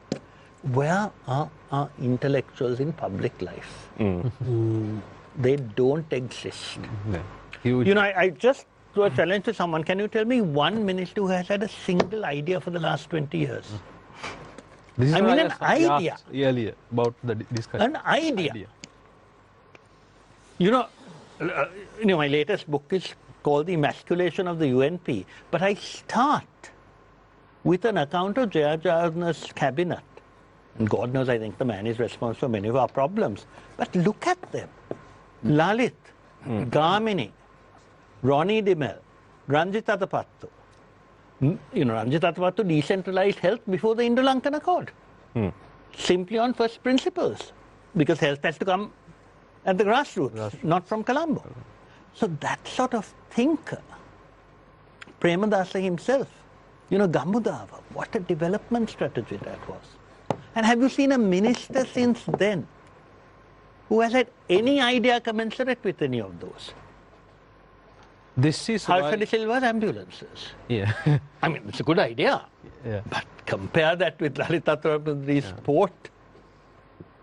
So this is what I mean. We have lost that intellectual capacity, and even though our foreign ministry is good, they don't have that cutting edge. And I'll give you one simple example. When you talked about political interference, you see, every country has always appointed non-career ambassadors. Yeah. And they were people of proven excellence. Sometimes they were friends. London would sometimes get friends. But you had good number 2 and number 3. J.R. Jayawardena started appointing children, wives, to the 2nd and 3rd positions. So that the whole embassy became a joke. If you had a political appointee as ambassador, he had a good first secretary. Yeah. But Manik de Villa's daughter in Australia, so and so, first secretaries all over the country. And that has continued. And, one of the things I really admire this government for, they brought back all diplomats, political appointees, except Mahinda Samarasinha. Why? Because Mahinda Samarasinha is a professional to his fingertips. He has really done a lot of good work in any executive position he has occupied, because he studies his briefs. But all the others were political appointees. They're rightly brought back. So that is where you have to develop and give the people in the 2nd rank, because they're excellent people in the 2nd rank. People like Amla, that chap who was in Oman, Amjad. Ajwad. Yeah, Ajwad. He wrote a book about Oman. That sort of person must be promoted and given confidence, because they can do a damn good job. But we are not doing that because we are putting someone's cousin's 3rd secretary's aunt as his boss. So, Dr. Wijesinghe, the sort of the depoliticization of I know that you've spoken previously of the need to reintroduce, permanent secretaries. The depoliticization of the various services, not just the foreign service, but also the administrative service, the education service, education administrative service, health, and so on and so forth. Do you see that happening under this administration? No, I'm no longer optimistic about anything, but at least it could happen under this, it couldn't happen under any other government. And let's take the SJB. I like Sajid Premadasa, and from what you said, I like about him. But he too is obsessed by what I call the Machang culture. Yeah. His friends are Machangs, the party is Machang, so is, Mahinda Rajapaksa was Machang to a fault. And at least the present government is not a Machang culture in its leadership. Whether it will turn out to be one, I don't know. Because, anyone gets corrupted very quickly.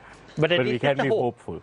It's a hope which you didn't have with any other government. Cautiously optimistic? Yes. Sorry, can I just, because you mentioned the NPP government, I think the NPP and JVP have been skeptical, shall we say, of Indian imperatives in our country, right, over time.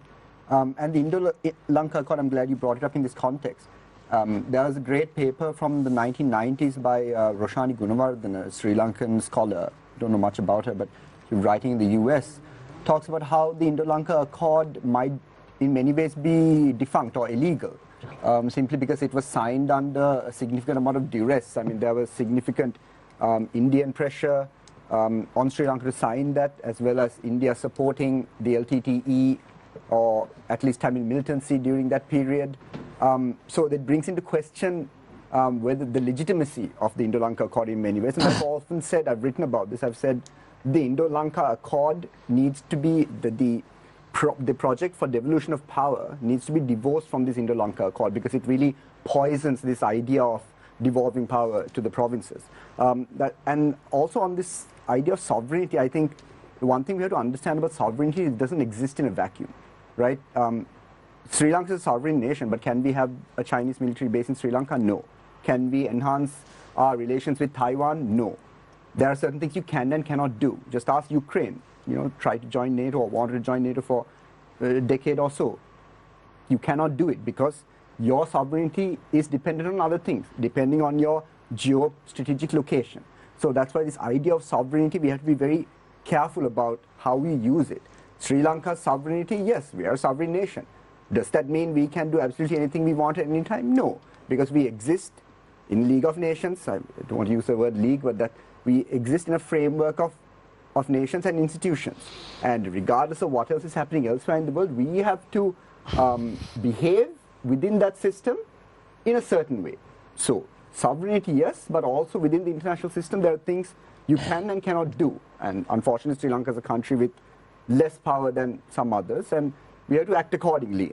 Maybe my colleagues will disagree, but generally speaking, we have to know our place in the world. But at the same time, doesn't mean we can't have our own imperatives and work towards them, not simply piggyback on X, Y, and Z because it's convenient. Thank you very much, Kusum. And on that note, Shihar. Yeah, just one more question. Yeah, Dr. Harinda, you spoke about strategic partner, right, in international relationship and diplomacy. Now,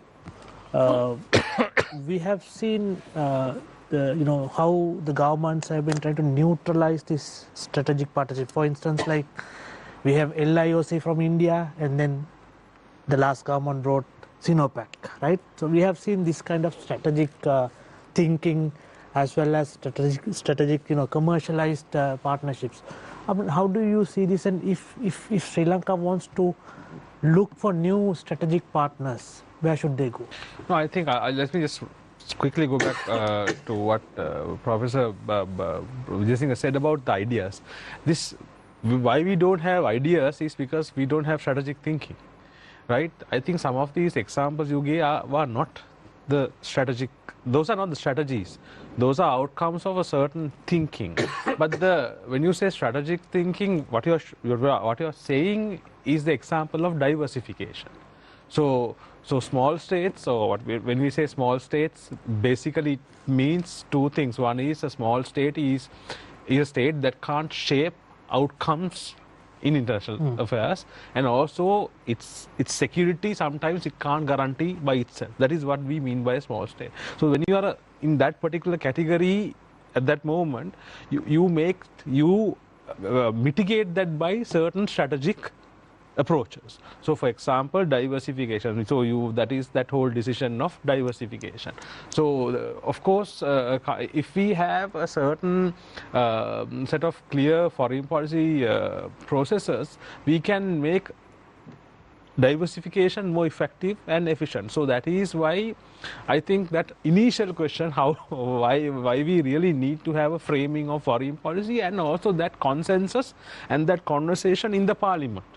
Right, as all of you, I think all of us are on the same page. I think this is a moment we can do it. If this does not happen in this particular moment, it won't happen again, because now there is that particular impetus is there. So now the problem is we are still not hearing it. We are still hearing a very domestic kind of conversations that might defeat the whole purpose. This is the moment we can strategically frame a lot of these options. That is even the example you gave. That, as I said, it's not strategy. It is that particular day. But the strategy is about diversification. How are we going to be strategic enough to manage this situation? So that is where Sri Lanka should head. That is where we should encourage. That is where we need that public intellectuals, the intellectual thinking. Even if they can't have politicians, it has to be supplemented by bringing people who can see this strategically.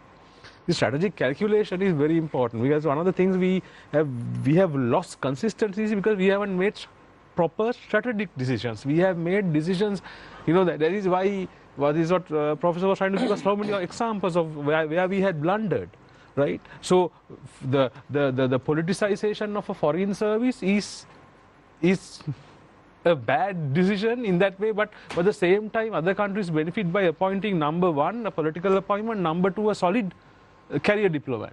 But that is a strategy. Maybe for a certain country, if you have a certain set of relationships, maybe a political appointment is necessary with a certain set of skill sets, right?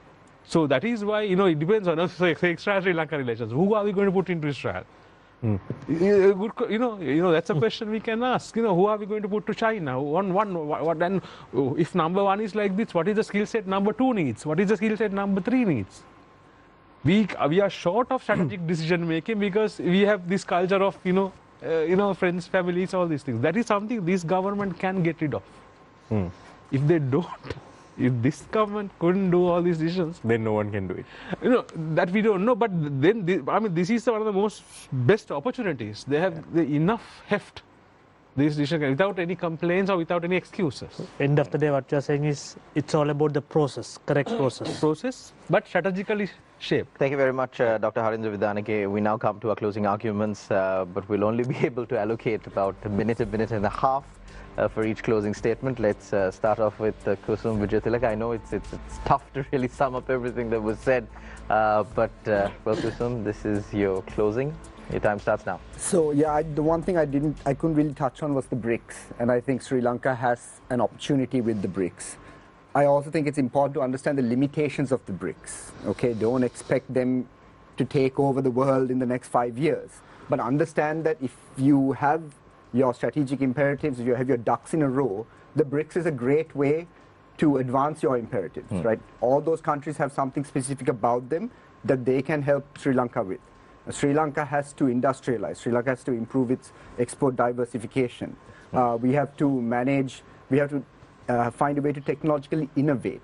And we are probably a few generations behind this. So we really need to get a head start on that. That's why even countries like Israel, countries within the BRICS, these are nations that we have to benefit from. And we have to benefit in a manner where you have to give some and take some, right? It's a give and take. That's what international relations is.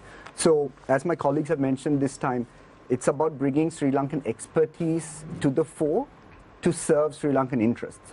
Not party interests, not personal interests, not personal careers, but strategic Sri Lankan imperatives. And there are many, right? Sri Lanka is not, we have a lot of things we have to achieve if we are to get anywhere near where we need to be.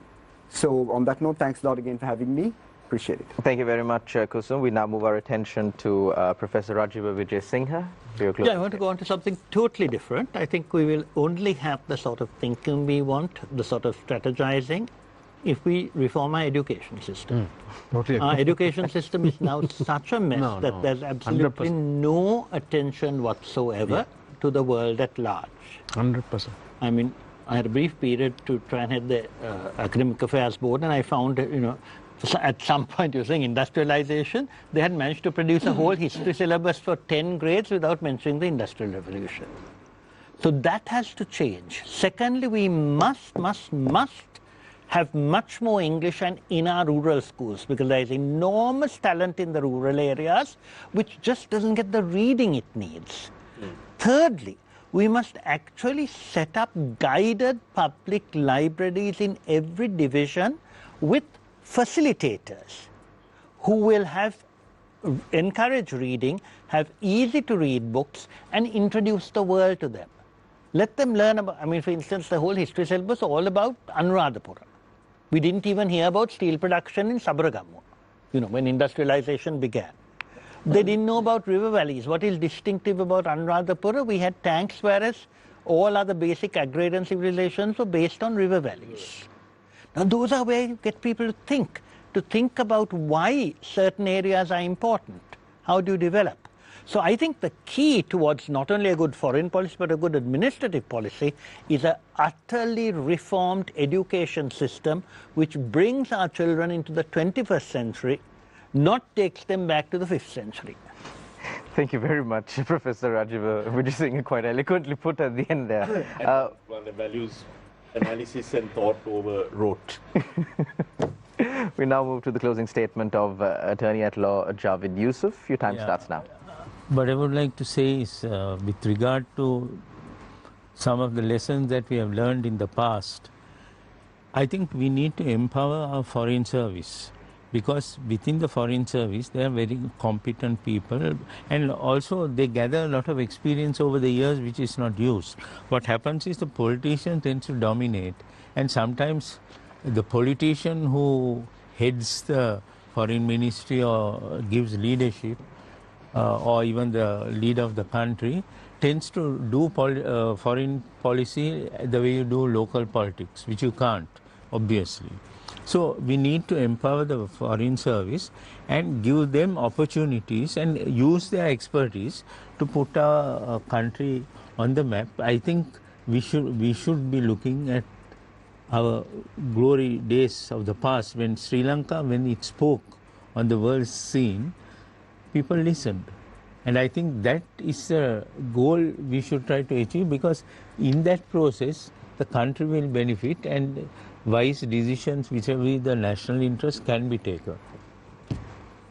Thank you very much, Attorney at Law Javid Yusuf. We now move to Dr. Harinda Vidanage, the Director of International Relations at the Kothawala Defence University, for his closing statement. Yeah, so I actually wanted to highlight strategic thinking, because that's kind of what I've been, like a personal mission for me, because I see some of the major failures or stumbling blocks we have is this inability to strategically think as well as articulate and put it into action. But Professor Wijesinghe gave that particular perspective, which I think is very important. When people ask why should most countries and advanced thinking societies bring out strategic documents, strategic policies. So the point is, why do countries have such policies and documents? Is for politicians to give that message to the public, right? That is it's not just because governments need these flashy documents. It is this education of the public. But public cannot be educated if the public cannot think. So education that promotes critical thinking and critical thinking. We don't have neither thinking nor critical thinking. So I think this particular connection will help us. For example, I'll close it. It's not a critique of what Kusum said. The BRICS argument. It's a good argument. But at the same time, in the strategic process, BRICS makes sense, but BRICS doesn't have any institutional architecture. So one of the biggest problems, it's very difficult to. One of the biggest challenges BRICS faces is, can BRICS create an architecture with those 4 countries plus together? That's a strategic challenge they face. So if Sri Lanka is to be part of that, what is our strategic thinking about the benefits in the context of national interest we are going to gain by getting into BRICS? So that kind of thinking. BRICS is good as a concept, idea, but the lack of its institutional framework, will it benefit us, or will it just make us a bystander or observer of just being a member of a club? So this kind of thinking can only work in a strategically, a society that has, inculcates strategic thinking. So I think, given this current landscape, we need to move there very fast. Thank you very much, Dr. Harinda Vidanage, Director of International Relations at the Kothawala Defence University. Thank you very much to all our guests for being present on this show today, and of course educating the general public, our viewers, about this very, very important topic that people, and also according to Dr. Harinda Vidanage, even experts are finding hard to wrap their heads around. Thank you very much to our journalists, Nadim Majid and Shihara Aneez, for asking all the right questions. Thank you very much to our viewers for tuning in to another episode of Face the Nation. We will see you again, same time, same place, next week. Until then, take care and God bless.